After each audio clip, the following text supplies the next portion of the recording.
Presented as a work of art, with a single concept unifying the album as a whole, it announced that the age of the traditional pop single and the pop band was over. Sgt. Pepper revolutionized the record industry. All of a sudden, albums sold as much as singles. Sgt. Pepper sold in the millions.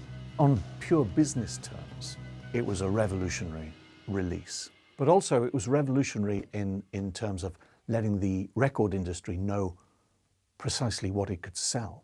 What you could do is invest in the finest artistic minds of a generation and give them the freedom to make their art, package it up as an album, and sell it in the millions. Paul had this idea of, we want to get away from being the four mop tops and the Fab Four, so we create this new name for ourselves. We're going to be a different group, and that'll give us the freedom to do what the hell we want. That is the basic concept. The songs, many of those songs could have been on any of the other albums. It didn't really, they weren't specific to that particular one.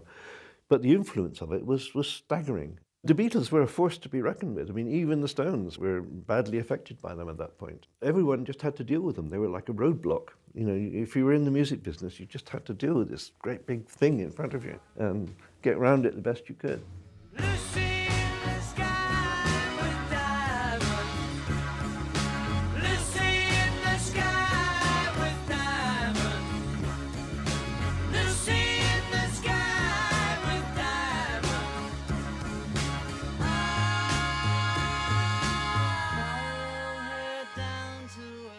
Sgt. Pepper's Lonely Hearts Club Band. I mean, the title itself was a piece of art and something that mystified people. Peter Blake did the cover, and Peter Blake was the father of British pop art. Everything about Sgt. Pepper was an enigma. The fact that they were pretending to not be the Beatles, but to be another band. The lock groove at the end of side 2, Lucy in the Sky with Diamonds, LSD, secret messages all the way through. It was like a work of literature, it's like a Ulysses or something, where people were just thinking, I don't quite understand this, but there's definitely something really going on. This combination of imagination and mystery proved irresistible. With Sgt. Pepper, the Beatles transformed from pop culture icons into mystics of the modern age. When the Beatles came out with a new song, people started pondering it. These are people that you're looking to for meaning.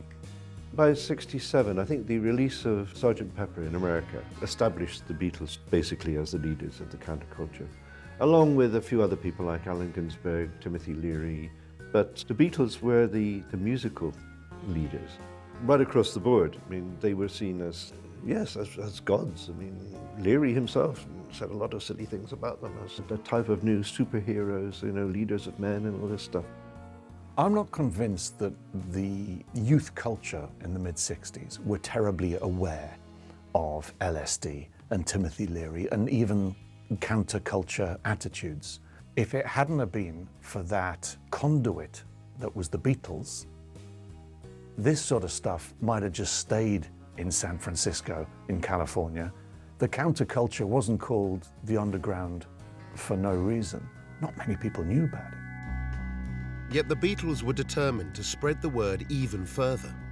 At the end of June 1967, less than a month after the release of Sgt. Pepper's, the band were invited to represent Britain in the first ever international satellite television broadcast. Across the US, Canada, and Europe, the youthful optimism of the counterculture was reaching its peak during the Summer of Love, with thousands flocking to large public events. With their historic contribution to the One World broadcast, the Beatles delivered the scene's definitive anthem to an audience of over 500 million viewers worldwide. The Beatles, true to form, national representatives representing their country, they start with the national anthem. The only problem is, it's the French national anthem. I mean, that's a classic. That is total Beatle humor.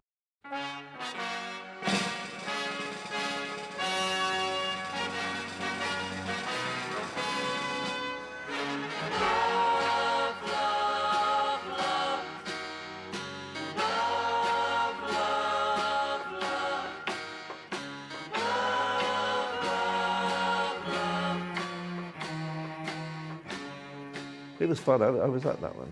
It was like a party. They'd invited a load of their friends, the Small Faces and the Rolling Stones, and everybody was there, all in our psychedelic finery. Sitting on the floor there, it just looked like it might all explode at some point. But and there was an awful lot of sort of frantic waving and people rushing around, we were holding onto their headphones and talking to people.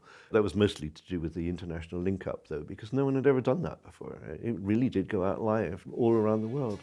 It was fantastic.